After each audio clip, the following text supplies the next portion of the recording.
What's up, you guys? Sean Ross Sapp. Welcome to Fightful. It is September 13th, 2023. This is your AEW Dynamite post-show review. We are here damn near every night, Monday through Saturday, Raw, NXT, Dynamite, ROH, Impact, SmackDown, and Collision. That in addition to afternoon shows or morning shows on Monday, on Wednesday, Thursday, Saturday. You know the drill. We got you covered. Over 102,000 strong here at youtube.com/Fightful. You can find us on Facebook, Instagram, Twitter, Threads, all that good stuff. You can also find us on FightfulSelect.com, where we have a bunch of exclusive news and shows that we'll tell you about. One of those shows, very popular show, features this fella, Alex Pawlowski. Alex, how you doing? Terrible, Sean. Last night, 2 a.m., I went downstairs because I had forgotten to pack my daughter's lunch for school, and I was greeted to about a quarter inch of standing water in my kitchen because the ice maker in the freezer wouldn't stop squirting out lukewarm water.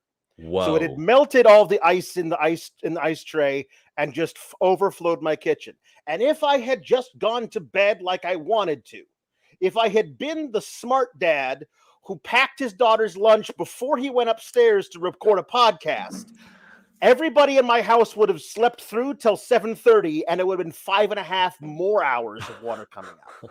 So as it was, I had to sop up water with every towel in the house, find a way to shut off all the valves, and we finally got everything under control about 5 in the morning. So I am tired and cranky. Send in your plumber puns, your super chats, your humper chats. Tell us your plumbing nightmare stories. Let us profit from Alex's misery in some capacity. Please.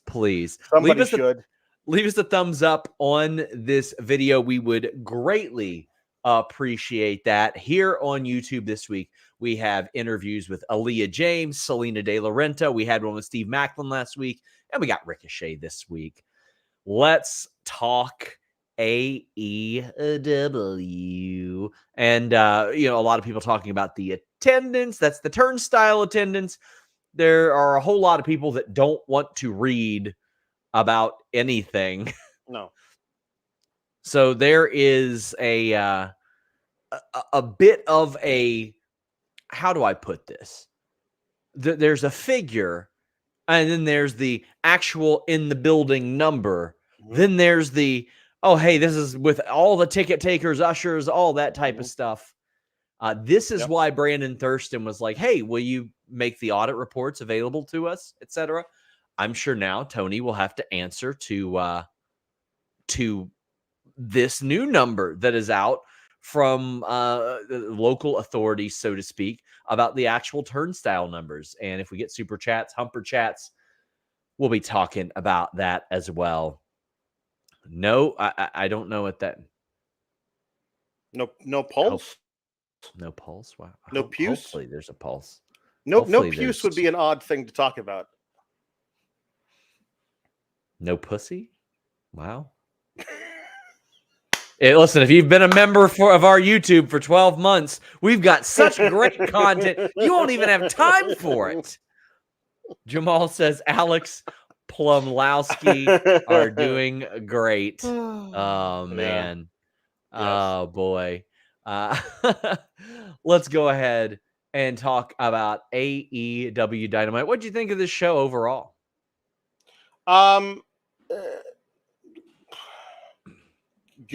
Good. I mean, it's a weird thing. We're heading into one of their biggest regular Wednesday shows of the year. And I'm enthusiastic about a lot of the stuff that's happening on that card. Really enthusiastic about a lot of stuff happening at Wrestle Dream. So we're moving into a cool area tonight. The lows were tragically low for me on this show, and the highs were pretty great, but not so great that they outweigh just a bottoming out type of segment like we saw in the middle of there. And I mean, they're struggling to get people to show up to the venues. I mean, that Yes. is objective outside of Yeah, All In. what I have heard is that Grand Slam is twice as expensive as it was last year. Is that the case? And it's in the same place it's always been, which is very difficult to get to and difficult to park around. AEW needs to truly evaluate their venue situation. And I know they've got a lot of things planned out. And I'm sure Warner Brothers Discovery has a lot of say as well. But if I were them, I would also I would make an effort for their show to look cool. Like, I'm not saying run Hammerstein Ballroom, but No. places like that, or the Globe Theater, or things that look different, feel different, just have that. I used to love when Nitro would do the beach thing. I mentioned even Mall of America is running shows. Like, do something cool, like Sting wrestling at the Mall of America again would be cool. That'd be great. I wish they would do some different things. Yeah. To maybe make people think, you know what, this is something I got to be a part of. Yeah. Jay Poe says, just started 25 minutes late, but there are 3 matches that could main event this. Hope it lives up to my new hype. Well, there's one match that did main event it. That's true. We will be getting to that. Christian Hernandez lies and says Justin Fields greater than Joe Burrow. I wouldn't count on that lasting too much longer. But we got Jon Moxley defeating Big Bill. You know, Jon Moxley is going to wrestle in Cincinnati. This is something that he wanted Cincinnati for a long time. They made it happen. He told me almost 4 years ago that he wanted to be here at the Heritage Bank Center too, or the Heritage Bank Arena, whatever the hell it's called. Used to be the U.S. Bank Arena. WWE caught it on fire at one point during Raw 1001. I was there for that. We had to evacuate, but they're there. You know he's going to wrestle there. I mean, even then, even with Jon Moxley, it's hard for them to put asses in seats in Cincinnati, but he has a good match with Big Bill. But unfortunately, the formula of Dynamite, and why I think, in my opinion, why I'd be like, you know what? Don't got to be there for this. Yeah. Bill, Brian Cage, big bad sons of bitches that you 100% know they ain't winning whatever great match they're a part of, because you never see them win on Dynamite. Right. You never see them win on Dynamite. Like, is it that hard to just one segment, bam, he hits a big boot, he wins a match. Right. Send it back to Tony. I just wish that we would see a Brian Cage or a Big Bill win matches on Dynamite. If you're going to do the blank in action, the people you should be doing those squash matches are not the people that we normally see win the big matches.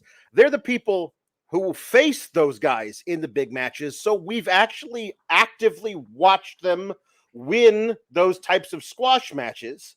So they go, oh, wow, that guy really looked really impressive when he beat that guy in 18 seconds. Now when he faces the top guy, we think there's a chance. You know, if we don't need to see the top guy squash anybody, you know what I mean? Like it's interesting that way. But I think that Bill and Cage are so great at what they do that I think especially with Big Bill, he's going to mess around and make you put a belt on him, because he's so good at what they're asking him to do in these situations, in these matches. They kept bringing up Moxley's usually the biggest dude in the match. People don't realize he's like 6'3". Like he's big. A big dude. He's a big. If you saw like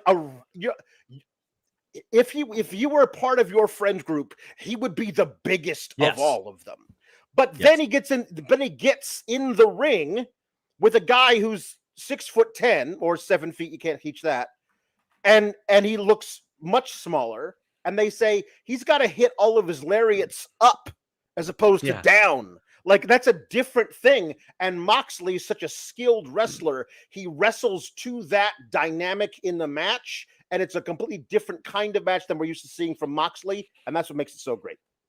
Matty Nice says, instead of Yum Center, do Freedom Hall. I'm not meaning like smaller buildings or anything like that, because I don't have a problem with AEW running the places they run. Yum Center, Rep Arena, Heritage Bank Arena and then scaling them. I'm just saying, if they want to give a different feel, a different environment, go to some of these uncharacteristic and unique places that don't look the same as everywhere else.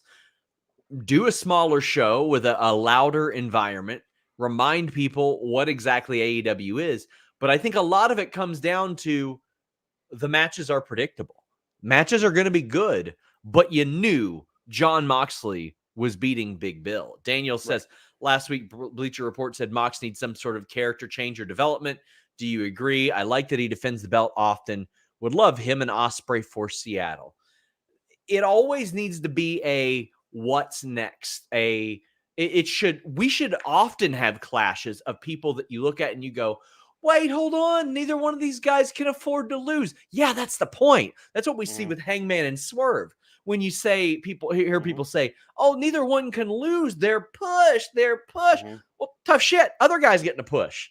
One guy's losing. Other guy's getting a push. It doesn't need to be guy with LLLL versus guy with WWWW in the column. Right. Again, a good match, but it is what it is. We've got BCC, Brian and Claudio challenging Starks and Bill. Now, this was interesting to me. This was interesting to me too, because the Starks Danielson thing isn't over.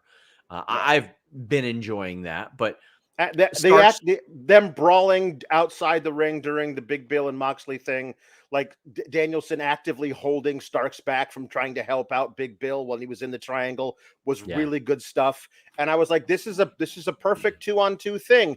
And I said to myself, let Claudio stay Claudio over there being the antagonist for Eddie Kingston. Like, I'm all for Shades of Gray, but I don't want to like root for Claudio on Saturday and root against him on Wednesday.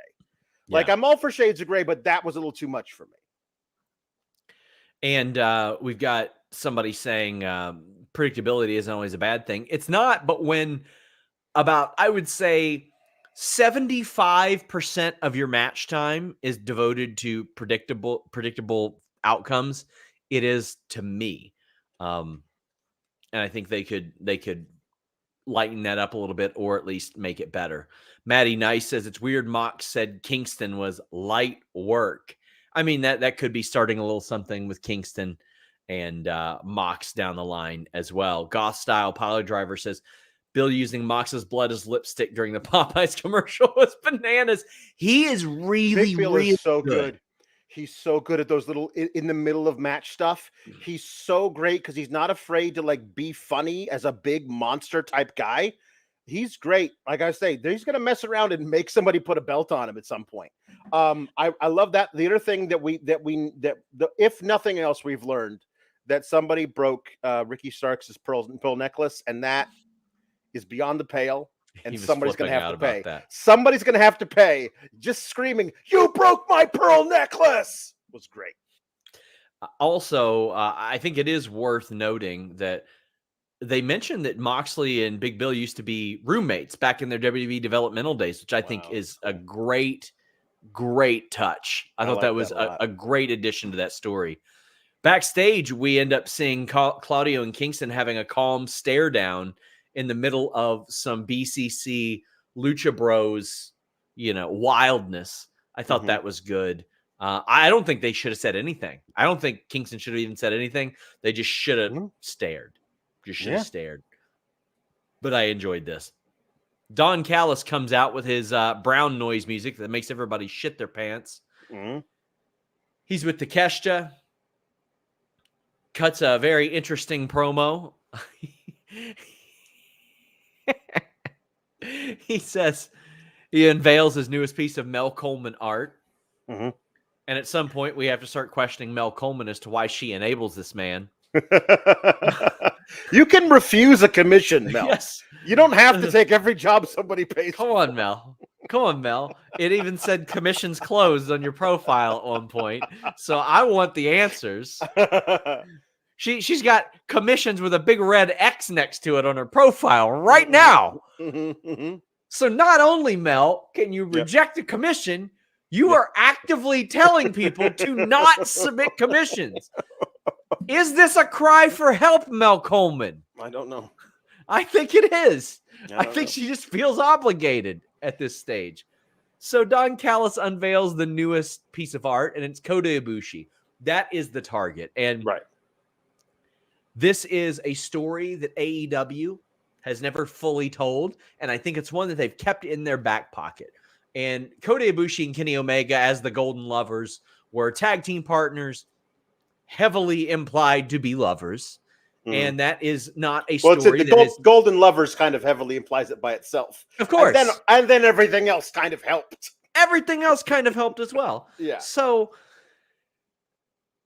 Don Callis leaning heavily into this, he's like, Kota Ibushi is your heart, and I'm going to make you watch him get skinned while you're at home like a cuck, he says, Alex. Yeah. Right. Yeah, that's good. What'd you think? Honestly, the thing I like the most about it, because it's a really subtle thing, but it makes so much sense, that I really love when wrestling does this, and a play on words that like just all of a sudden goes, oh, that's good. Yeah. Because Takeshita has now twice pinned the Omega, he is now the Alpha. That is so good. I hope that stays with him for as long as he's in AEW, for his entire career. The Alpha, Takeshita, is such a... Because, I mean, you look at that guy, that's what it feels like. He's like the leader of a pack of very angry werewolves or something. Like he's so fast, he's so strong. Of course he's the Alpha, but also he's the Alpha because he beat the Omega. That's so great. I'm just like, I met them, I was like, I wish I had come up with that myself. It's one of those ones. I like that a lot. As do I. Jay says, this is my first time seeing Don Callis regularly. Was he ever a big in-ring wrestler? Did he just figure it out as a manager? Did he ever run in WWE? Oh, boy. Did he ever have a run in WWE? In the Attitude Era, he was known as the Jackal. He led a team called the Truth Commission, which featured Recon, Sniper, and Kurgan. Kurgan, who you might know from like a lot of movies. Honestly, he's probably one of the more successful wrestlers turned movie stars that exists. He's been in Deadpool 2. He's been in, there was a movie, Becky with Kevin James, actually very, very good movie, where it was a horror movie. He was in, 300, all kinds of stuff. He has been in a ton of different things. I can't remember which one Recon and which one Sniper was, but they eventually became Bull Buchanan.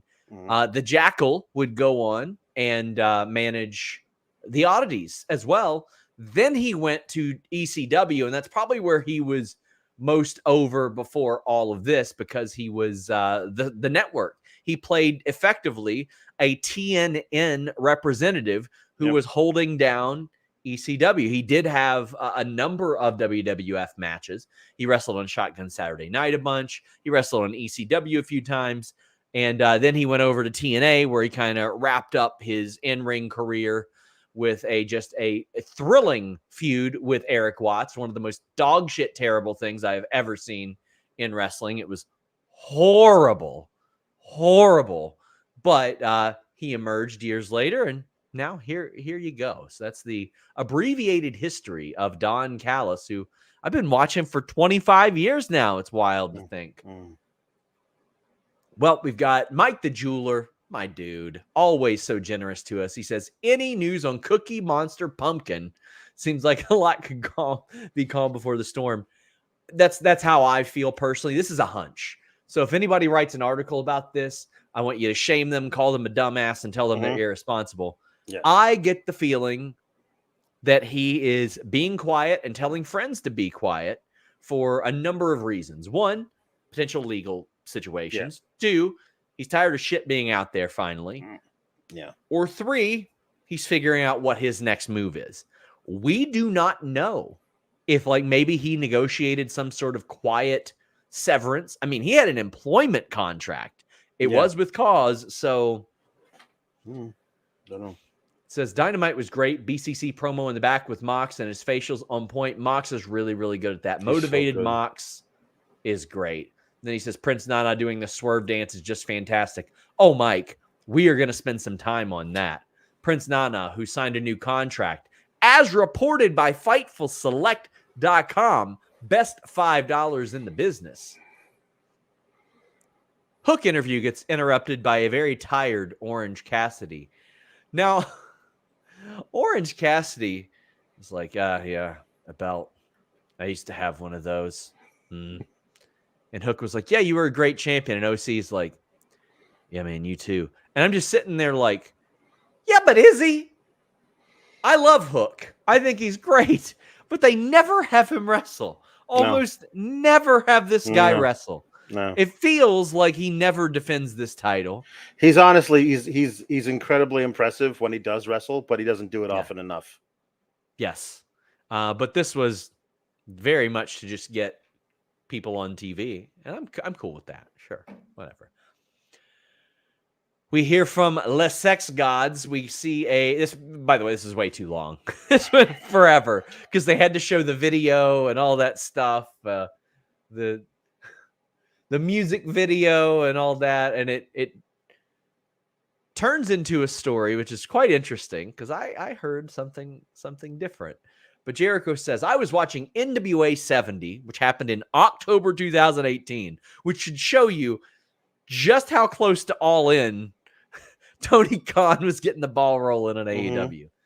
And he said that he saw Sammy Guevara and said, this guy's got to get hired. And I think Cody would probably take exception to that. I believe Cody probably believes that he got Sammy Guevara hired. And Chris Jericho is talking about all he's done for Sammy. And Sammy rightfully says, well, that's kind of the reason why I need to face you and beat you is because I have been tethered to you my entire AEW career for better or for worse. And I can't live in your shadow. And perception-wise, as far as like how high he is on the card, objectively, you got to kind of agree with him because everybody saw him as a guy who was going to headline AEW. And outside of being here and there, he hasn't done that. So this is his effort. He's like, listen, I like you. I respect you, but I got to get the hell out of your shadow. Yeah. The montage to the drippy, sappy music was just like actively being stabbed in the eyes with ice picks. I'm all for Jericho and Sammy fighting each other. This is a match that has been built to actively since the very beginning of AEW. They have to fight each other at some point. The fact that they're finally doing it, like, so they can hug it out afterwards and not because they hate each other, doesn't make any sense to me. When Pardon me, Alex, I'm going to blow my nose on the air just to avoid any other allegation. Right, no, I'll let you go. There you go. He's blowing his nose, everybody. I bear witness. He blew his nose. I just made that shot left-handed, by the way. Wow, Kobe. I don't understand why Sammy says I need to face you and to beat you so that I can prove that I'm not in your shadow anymore. And Jericho says, that's why I told both you and Daniel Garcia to get the hell away from me and go out on your own. Those things cannot be true. And also, that's why after we kick each other's butts, we're going to be tag champs. You can't do both of those things. He cannot be saying, go out and live your life by yourself. That's great. And also, let's be tag champs together. And Sammy Guevara can't say, I got to beat you up so I can prove I can stand on my own without you, without being in your shadow. That's why we should be tag champs. That doesn't make any sense. All of this was so bad and so long, and there was no payoff to this segment whatsoever. Let us know in the chat. Let us know in the comments on this video. Is this doing it for you? I understand that when Jericho got a hold of Sammy. He felt like, he was young, he was green, all that stuff, but being green isn't always a bad thing. Athleticgreens.com/Fightful. Man, this is my go-to supplement, my go-to multivitamin, but it's so much more than a multivitamin. By the way, you want to be drinking your multivitamin. It absorbs a lot better. I take 1 scoop of AG1 from athleticgreens.com/Fightful, put it in my 8 ounces of water, drink it down, and I'm good to go. I got a multivitamin that covers so much. Minerals, probiotics, that's why you never see me getting sick. You got your adaptogens, antioxidants, you've got a digestive enzyme. They all work together for a stronger foundation for your health. Free 1-year supply of vitamin D3 and K2 plus 5 free travel packs when you use athleticgreens.com/Fightful. By the way, it also helps recovery. So if you've had a tough workout, this athleticgreens.com/Fightful AG1 product is really going to help you out. They've got doctors, they've got endurance athletes, people with PhDs, the professor of genetics at Harvard Medical School, David Sinclair, putting this thing over. athleticgreens.com/Fightful. That immunity support, that digestive support, that multivitamin, all at athleticgreens.com/Fightful. Speaking of former Yas members, Callis tried to recruit Daniel Garcia. I just want to see Daniel Garcia doing something on this damn show. Something. Bizarro Big L says, flashbacks, Alex. We've had many floods in New England. One particular involved me and my brothers almost getting a foot of water out of my grandma's basement while she was loopy on sleeping pills, ate a whole roast beef, almost scarred us for life. Wait, what the hell does the roast beef have to do with this? How did the roast beef just make a cameo? No, okay. I know this is not my case, thankfully. We have other fridges and freezers to put things in. But we did have to take everything out of the fridge and the freezer just to make sure. So sometimes if you got something in there, you have to eat it. You can't, there's nowhere for it to go. You have to eat whatever's in the fridge. And I thought that took a hard left turn. I was like, what the hell's Arby's got to do with this? Okay, now I get it. He didn't want to waste that meat. Listen, when it comes to meat, if you don't use it, you lose it. That's right. Damn. Grand Slam Women's Title 4-way eliminator Toni Storm defeated Britt Baker, DMD, Nyla Rose, and Hikaru Shida. Listen, I feel a lot of ways about how the women's division has been booked. I feel like Saraya taking the title straight from Toni would have made a lot more sense, but I don't think they planned that far ahead. Right. At least I don't think Toni did. I definitely think that Toni Storm is the right person to win this match, in my opinion. I don't think it got nearly enough time. No. I don't think it got nearly enough spotlight. But Toni Storm is one of the better parts of the company for me right now. From a character standpoint, she is maximizing the 60 seconds to 90 seconds that she gets, getting herself over, getting viral or going viral, getting people interested in her. This match to me, maybe it just flew by for me, but it felt like it was 4 or 5 minutes. That's how it felt to me. Not nearly long enough, but I'm fine. Not only am I fine, I think that Toni Storm should have won this match because she's over right now. Yeah, I think that Toni Storm is. It's impossible for me to catalog it because it's on such a different level than everything else. She's found this gimmick, which is just so silly. And she's playing it so earnestly that's where the comedy comes from. You really believe this woman thinks she's a 1950s Hollywood starlet gone to seed. It's so great. Her coming into the match to pose and Nyla being like, what are you doing? Says, oh, is that not my cue? And she gets I don't know, man. She's just so great. The thing of it is that I don't want her to win versus Saraya because I think she can't be champion and be this gimmick. Yes. Because the gimmick requires her to be so addled about not being a champion. Although, honestly, now you really do love me. That's why I've gotten this award. But it's like the bum-ass Corbin thing. Like, it worked so well. And then when he didn't have that, not only do you have a character that needs to win in order to retain their character once he's no longer bum-ass Corbin, Well, I mean, that can be very helpful. Look at Chelsea Green, for example. Her character is that she's a Karen. She complains about everything. It's never her fault. She needs to rely on other people for success. Right. Toni Storm's is quite literally that she's losing everything, which is what Soraya's promo was about. And I loved Soraya's promo too. It was very good. It was very good. It was probably probably the best promo that Soraya's done in years and years, I thought. She's like, you've lost your friends. You lost your championship. Now you're losing your mind. And you're also going to lose this match against me next week as well. And you ain't going to have shit. Yeah. So I thought that was phenomenal. Really, really great. Toni Storm right now is like on the edge of something very, very special. And somebody's saying like her becoming a cat lady very soon.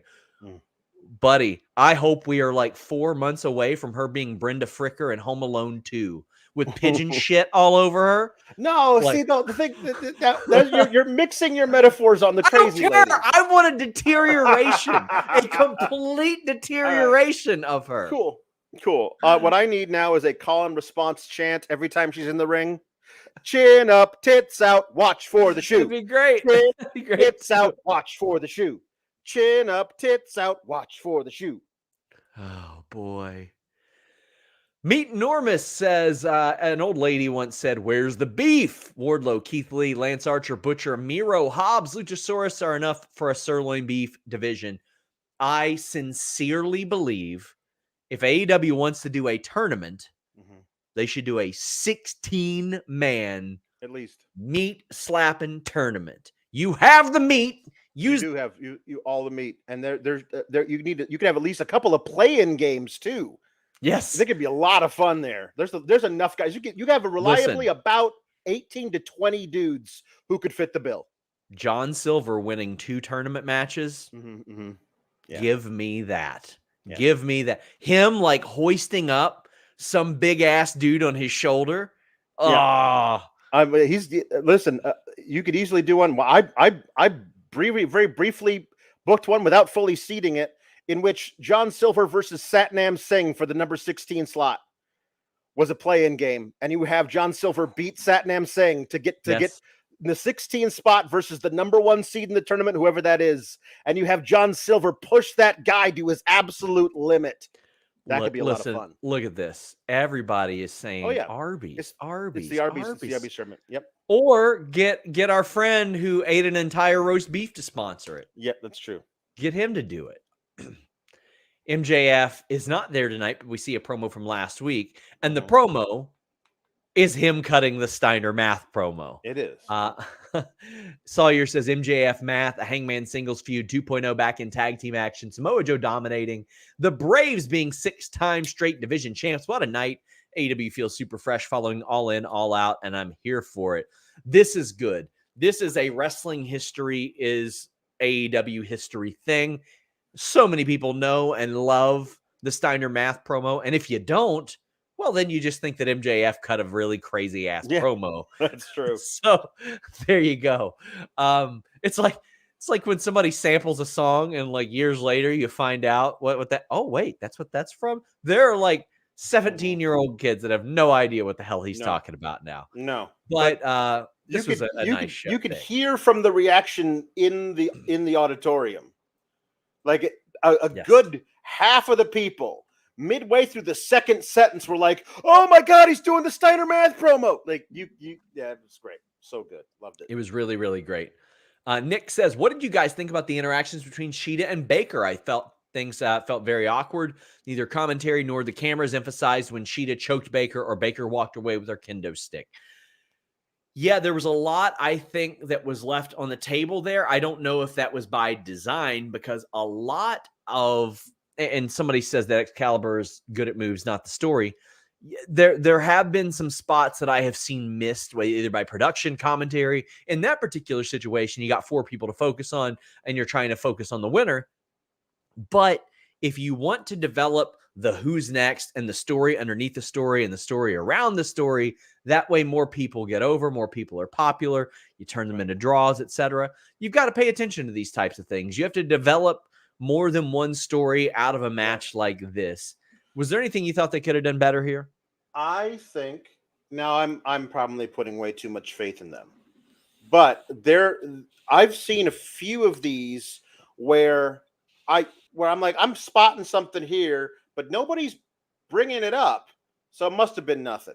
But then months later, when they get to the eventual pay-per-view thing between those two people, they go back in the little video package and show you these little moments that you think nobody caught. They were doing it on purpose just for this thing later. So do I think it's likely that we get a Britt Baker versus Hikaru Shida match later down the line, maybe as far away as Full Gear, and this is just part of what is building to it?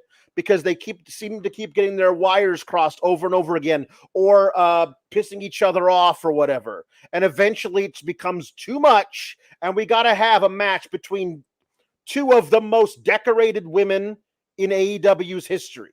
If you could say the most. And then you got off to the races. Get in your super chats. Get in your humper chats, guys. Let us know what you guys want to talk about. Anime Otaku says if Toni loses in New York City, does she quit the Outcast? I think she already has. I think she's done. Basically they've told her she's not really in the Outcast. Yeah, she can't sit at their table anymore. No, she can't do that. Jamal says would love Vikingo versus Osprey at Wrestle Dream. You know, I wouldn't mind that match, but there's 0% chance that Vikingo would win that. And I really, really want AEW to focus a little bit more on matches where I have some fleeting conflict mentally over who the hell is going to win this match. The main event was very, very good at that. I had a pretty good idea Samoa Joe was going to win, but I thought, are there going to be shenanigans? Right. Bizarro Big L says, not wrong, Sean. It was more of a case of a sleepwalking grandmother eating it by herself while we made sure the basement dried out. We had to send her to bed, and she started parroting sassily what we said back to us at 2 a.m. Oh, my God. Wow. My grandmother is a Native American woman who grew up in the most hillbilly area of Kentucky. So she does not sound like a Native American woman. Any time that you complain about anything, you would just hear anything else. That's what we would get. That's what we would get. And usually while we're fixing something of hers that she has broken. Go figure. Statlander versus Jade on Rampage. Okay. Well, last week's Rampage had 2 tournament matches. The Young Bucks, Britt Baker, Hikaru Shida. They're very clearly adding a little bit to it. They're trying to make it more, but as soon as Jade Cargill showed back up to target the Statlander, I was like, oh, this is made for a Grand Slam.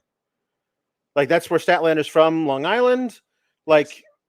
She finally gets to beat Jade in a real match, not like the second match Jade wrestled back to back. You could actually really build to it. I think there's a chance that we still get that on the Grand Slam Rampage next week or whatever.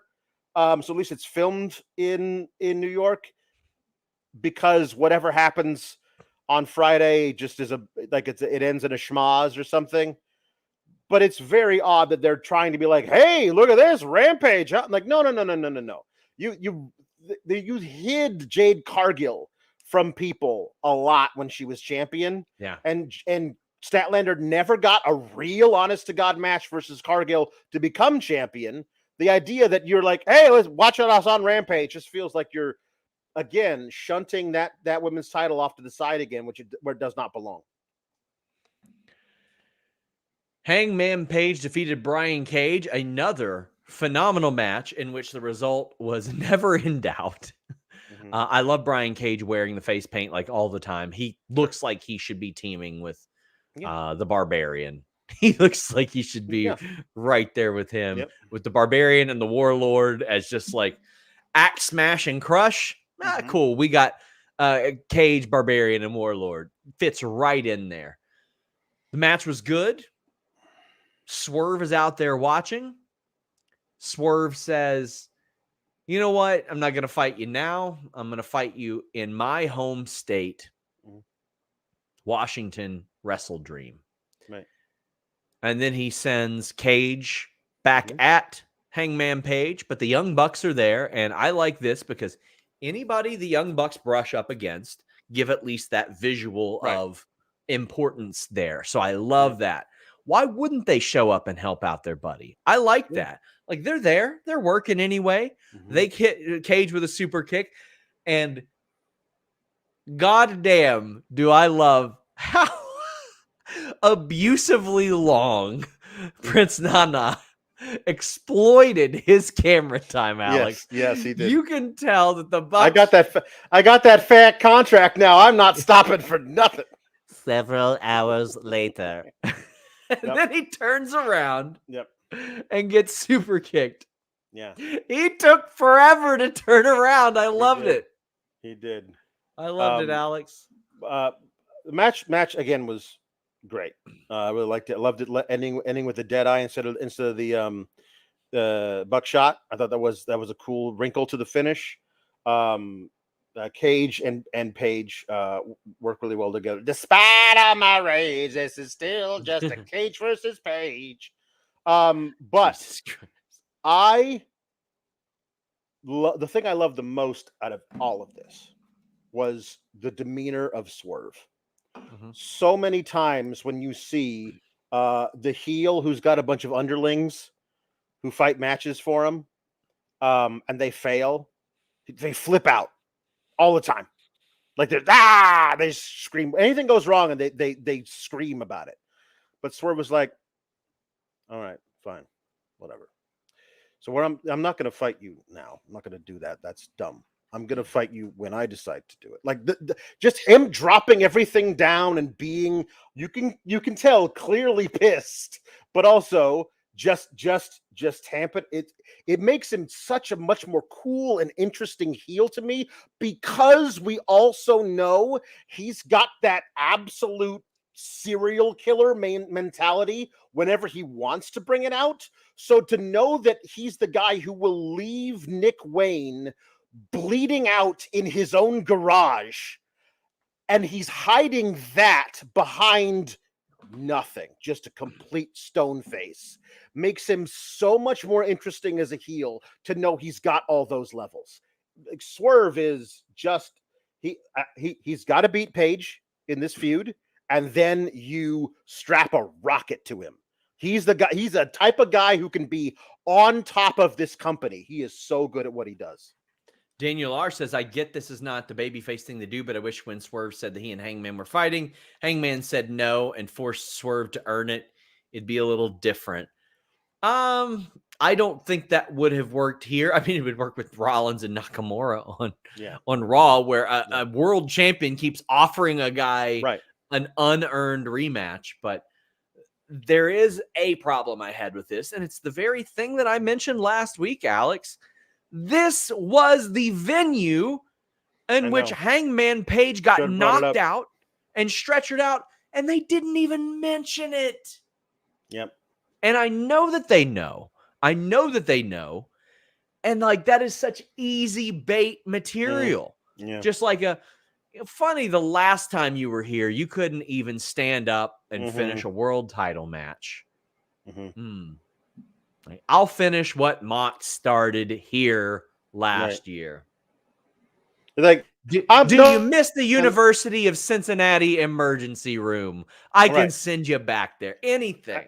Hangman, I'm not going to face you here because, as you know, this building is cursed for you, and I want you to be at your best. Yep. Like, I don't know. There's stuff you could do. I don't know. Nick Corvello says, I want Swerve to be the one to dethrone and face MJF.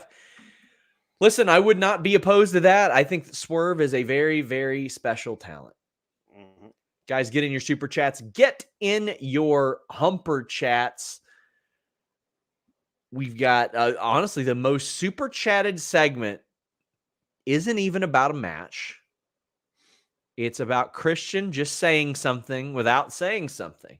Now, Darby and Nick Wayne defeat Menard and Parker. I am over the moon about 2.0 being back in the tag team fold on Dynamite. Sure. I love this. They need to add depth to that division, make it prominent again. Darby and Wayne winning. Well, they were setting up a match for next week. And I honestly wouldn't mind it if it's like Menard and Parker are still trying to get their bearings underneath them after a year plus of basically being seconds for people. Yeah. But I thought this match was fine. You know, I thought the match was fine. I think Nick Wayne is, again, he's a prodigy at this. I can't believe he's like 18 and 2 months old. Like 18 years and 2 months old is crazy to me that how good he is now. Give him time to fill out, learn more stuff. I can't imagine how good he's going to be when he's like Osprey's age. Like, it's crazy to me. You hope the kid absolutely stays healthy because he's got an amazing career ahead of him.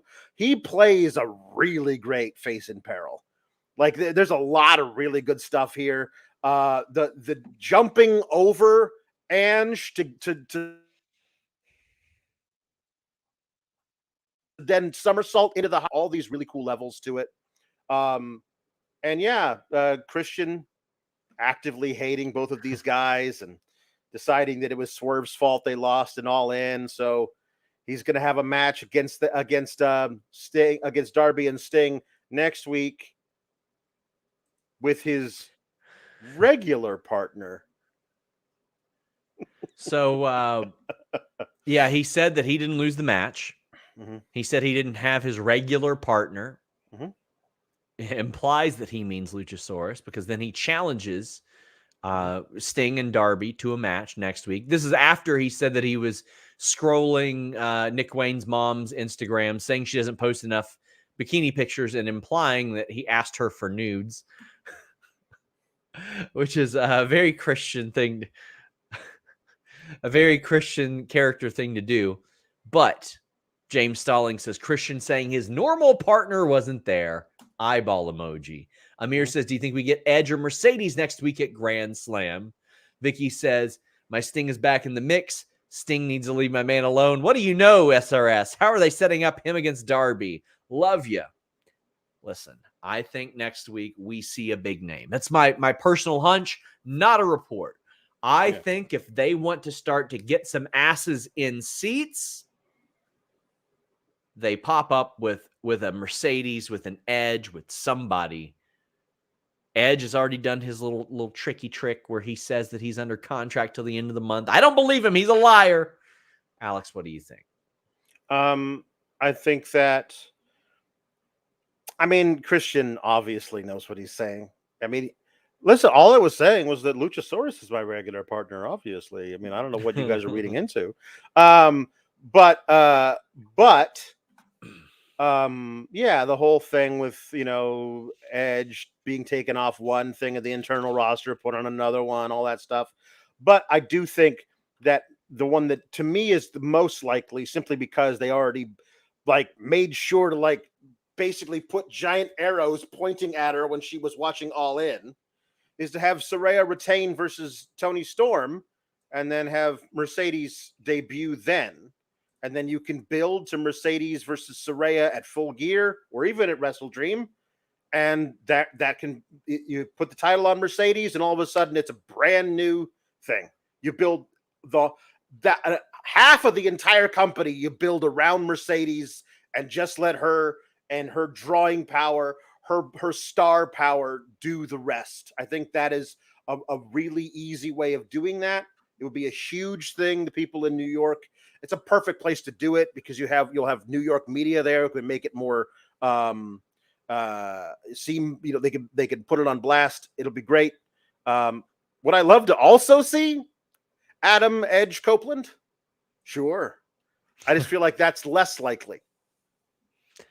I think that AEW is the place for him. There's a lot more for him to do at this stage. Yes. I think he'll be there eventually. I just don't know that he'll be there next Wednesday.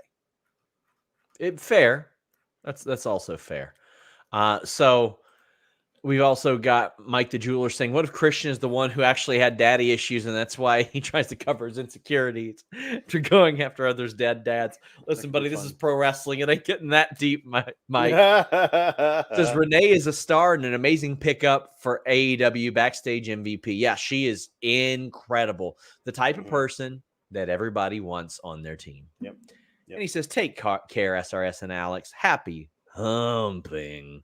The hump does return next Wednesday at 3 p.m. I did a "What do you guys want to talk about" show today, so enjoy. But I'll tell you what, do you want to enjoy your content everywhere? Nord. I'm traveling a lot, and when you travel, you got to protect your data. You got to protect your privacy online. NordVPN.com/Fightful allows me to do that, allows me to browse safely and securely. When you go to an airport, when you go to an arena, a restaurant, a hotel, you're usually connecting to that unsecured Wi-Fi, which leaves you susceptible to having your data stolen, any number of things taken from your private connection, or what should be your private connection. NordVPN.com/Fightful makes it a private connection with the fastest VPN in the world, a 30-day money-back guarantee, and a ton of other features in addition to that peace of mind that you get when you can browse safely and securely. And I'm talking all your devices: Surface Pro, laptop, desktop, PC, smart TV, router, phone, whatever you're taking with you. NordVPN.com/Fightful will add extra layers of security to your digital life. You can get a password manager, a file encryption tool. Be safe, be smart. NordVPN.com/Fightful. Reminder, guys, leave a thumbs up on this video. Get your super chats, get your humper chats in. We are heading down the home stretch. Daniel R says, "Hi, Sean. Did WWE give a reason why they released Swerve? Seems like a mistake WWE will regret for a long time." They do regret it. They wanted him back. They couldn't get him back. He was signed by AEW. Budget cuts. Budget cuts. Also known as they absolutely hoarded talent for years, not expecting a global pandemic, and wanted to maximize their profit margins, and they cut a bunch of talent. Ian Simmons says, "If they had both, I would choose Mercedes for Arthur Ashe and Edge for Wrestle Dream. Spread out the surprises. Also, watch out for the shoe." Mercedes popping up at Grand Slam in order to set up a Wrestle Dream match would be kind of cool. Mm-hmm. Yeah. I mean, also, Mercedes kind of ended Soraya's career for a while, so there's a lot to play there. off I mean, they'd have to make that the crux of the feud between the two of them, I think. Yeah, I think so, and I wonder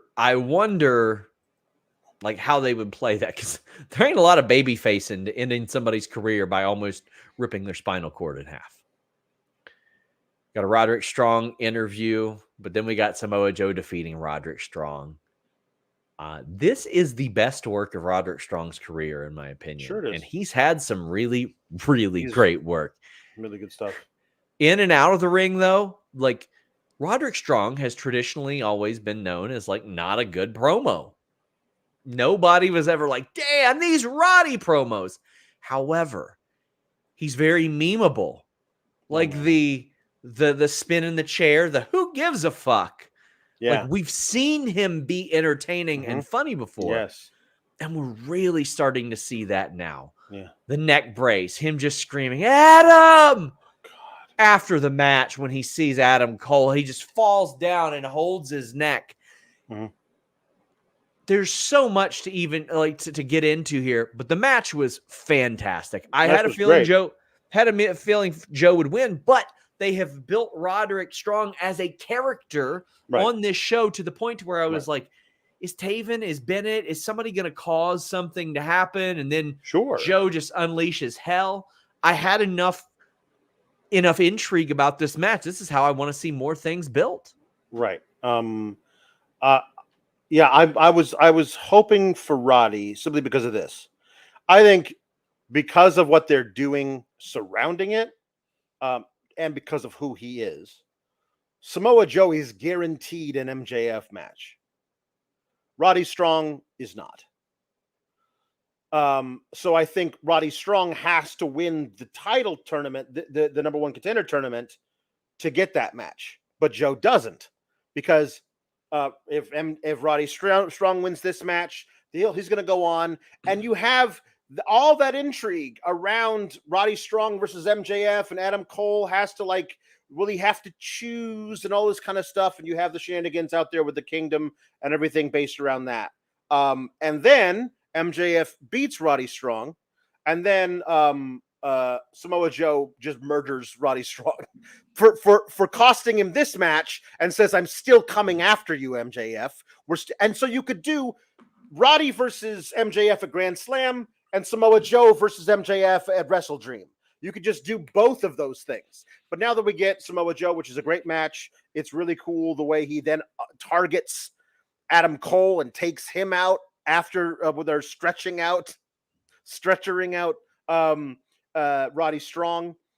So we're gonna get Samoa Joe and MJF at Grand Slam, and then probably not gonna get that Roddy Strong versus MJF match, or if we do, it'll be on a random Dynamite. I absolutely love this. Patchy Rick says Edge's AEW debut should be him just showing up out of nowhere after Roddy yells "Adam" in a random backstage segment. And King of the North says, "Adam, I can't see you," with his eyes closed. Yes, Pop. yeah. He gets So good. stretchered out. Oh my God. Oh my God. He gets stretchered out. Taz is sitting there explaining in kayfabe as a guy who had a broken neck why you would wear your neck brace after wrestling a match. He's like, blood flow, it's for safety and security and yada yada. Jesus Christ. And Goth Style Pie Driver says Strong, Taven, and Bennett are giving 120% to this silly bullshit, and I love it. Yes. I do. Like, it is Taven and Bennett were non-entities on AEW. And now they're valuable. They are great supporting characters in this multi-layered feud. Right. It involves MJF, Adam Cole, Bennett, Taven, Roderick Strong, Samoa Joe, the ROH tag titles, the AEW world title, and the ROH TV title. It is so multi-layered from every angle. And as Adam Cole is watching Roddy get stretchered out, and Bennett and Taven are scolding him like, "You've done enough. I'm very concerned." Samoa Joe chokes him out. No MJF to help him. And Jay says, "Dumb to not end with Joe on the mic. I'm over the Roddy stuff. I saved a bit, my Joe, coming back out." Listen, you're all by yourself there. I think Joe choking him out and screaming and saying, "MJF, I'm going to take everything you love," worked out great. I really, really loved this main event and the post segment, Alex. Yeah, a lot of intrigue also set up by MJF in his promo, swearing to God that he is going to choke out Samoa Joe, like basically giving us the finish, and now we got to work backwards to find out how they're going to get there. Because I do believe that's where we're going. I don't think there's going to be Samoa Joe with a shock victory to become AEW World Champion next week. And I don't think they would have MJF swear to God he was going to do that and then not do it. That's just not who MJF is, at least in this version of the character. So we'll see what kind of weird technicality they get to, or my God, maybe MJF will really just choke him out. There's going to be a lot of stuff to see how that works out. I like this a lot. And I also love that this feels like a wonderful, accident is the wrong word, but like the fact that it got set up by like MJF happened to be walking past Samoa Joe, who playfully gave him a little shove, and MJF took it way too seriously. I love that those little things can build to a match where it feels like so much is at stake. I like that a lot. Bizarro Big L had also sent a super chat in during what do you guys want to talk about? It said Danhausen's injury is a tech tear, if that's the case, or a pec tear. He said, if that's the case, how would a parody of the original Cody finish the story run work for you? I feel like him going after Luchasaurus or MJF, not the contender people expect to win, but an underdog push for fun. I don't think that Danhausen would risk the heat. He's a very diplomatic, very smart man. That would be so Alex, funny if they could let him, if they would let him do that. Come out in a weird like Captain America outfit for all of his matches.